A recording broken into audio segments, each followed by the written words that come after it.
Fox News alert: for the first time in months, the parents of missing baby Lisa Irwin in Missouri are speaking with police again.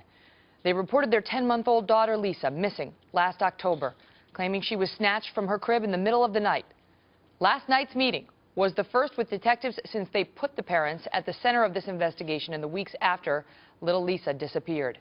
John Paserno is the Irwin family's local attorney and my guest now. John, thank you for being here. We'll have Mark Furman after you. I want to start with the meeting with police. Why now, after all these months of saying we're not going to sit them down with police again because the interviews have become more like interrogations?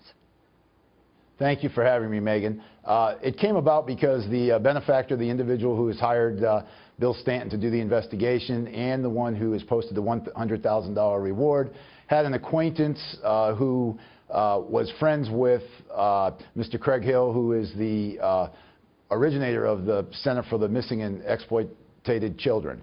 And that's how the meeting came about. What do you mean? Because I thought they also met with the Center for Missing and Exploited Children, but they also separately met with police. Was it a joint meeting? It was a joint meeting, and one of the conditions that Mr. Hill had was that law enforcement be present. We had no problem with that. The KC Police Department detective in charge of the investigation was present, as well as an FBI agent. The entire interview was videotaped as well as audio taped. Who did the questioning? Everyone, not Mr. Hill, but the two law enforcement people did. It was a question and answer session. It lasted about 90 minutes.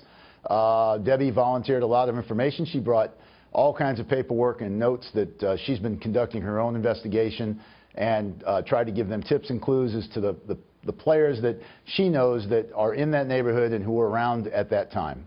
The local police, the Kansas City police, came out and said, quote, detectives did not learn anything significant, but are hopeful there will be more meetings in the future. John, will there be?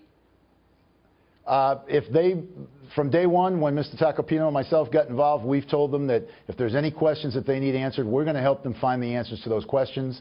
I don't see any problem with the method of questioning and answering that went on yesterday in my presence. Is this a cold case, John?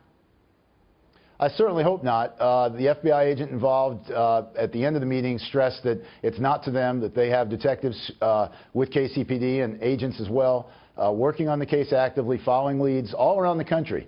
Leads have been found in Minnesota, in Florida. In fact, they had a lead that they followed up this past week in Tampa, and they're continuing to actively work the case. The parents sat down for an interview with Dr. Phil, which is going to air on his show today. Bill Stanton, who's the private investigator working on this case, he works for the benefactor you mentioned.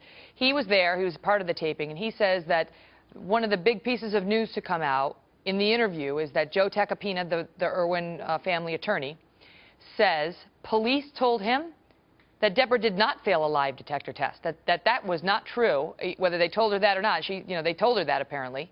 But they say, in fact, she never failed a lie detector test. Is that your information as well? It's my understanding, and that is a classic police interrogation technique. It's not unusual. We see it from time to time in the cases that we defend on an everyday basis, and that's my understanding of what happened here. Wow. And the other thing that's coming out from the Dr. Phil interview is that she said to Dr. Phil that some of the original story told to police by Deborah and Jeremy was, quote, a total exaggeration. In specific, the lights, their report that when Jeremy came home, because keep in mind he'd been working late at night, this is for our viewers, Deborah says she was asleep. He comes in the middle of the night and sees all the lights on in the house and the baby's gone. Now she's saying that was a, quote, total exaggeration. What does that mean, John? Well, what it means is it's not unlike any kind of fender bender that you might encounter on the street where there's a little bump and run and you ask three people who witnessed it exactly what happened and you get three different answers. In my business, I don't make a lot of that. Those facts in every case are always sort of in dispute. Somebody says, either the lights were all on or the lights were all off, or it could mean that the light over the sink was on, but we consider that the lights to be off. She's made a number of statements. They're all on tape, on record. Okay. We're confident and comfortable that she's told the truth to the best of her recollection from the very beginning. John Paserno, thank you so much. You're very welcome. And joining me now, Mark Furman. He's a former LAPD homicide detective and a Fox News contributor. Mark, your reaction to what we just heard from John? Well, when I listen to it, I hear two detectives who were in there from different agencies, Kansas City and FBI. They were asking questions with attorneys in the room to run interference, so that was most probably a totally useless interview for them. The other thing is the family attorney just said that little items like saying that all the lights were on means nothing, and I completely disagree. It means everything. When you make up items in a crime scene that weren't there, and you are the discoverer of the body missing, or the child missing in this case, and then your timeline is off and you claim you have a blackout, but you remember when you think you saw the baby, which is 4 hours later, and you fail to sit down one-on-one with detectives, but you'll sit one-on-one with a TV personality. There's a big problem there. Deborah Bradley has created every problem in this case, and I have no dog in this fight. I'm just calling them the way I see them.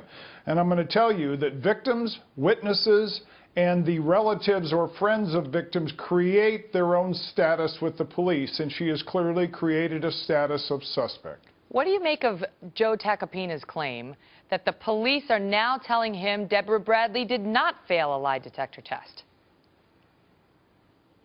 Okay, so at the beginning we have a whole situation where she said, I failed the polygraph, and she gets an attorney within weeks. Joe Tacopina is on scene, and now we're hearing this in February.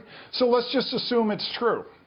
Well, if it was true, and I was a private investigator working with Joe, as Bill Stanton is, I'd say let's get one of the top people in the country to give her a polygraph, and we'll release it to the media and to the Kansas City police. Wasn't done. Why? Well, I think it wasn't done because they don't feel that she could pass the polygraph. That's my feeling. If they could do that and take the heat off her, why wouldn't they do that? Why would they go on Dr. Phil? Bill Stanton raised the point here yesterday. You know, if they did it, they got away with it. I mean, apparently the case seems pretty cold. Doesn't look like an indictment's coming down anytime soon. We haven't heard about anything like that. Why go on Dr. Phil? Why not just keep a low profile? I have no idea why, but it is a spin. And attorneys are in the business, and I'm not, slinging any mud at them.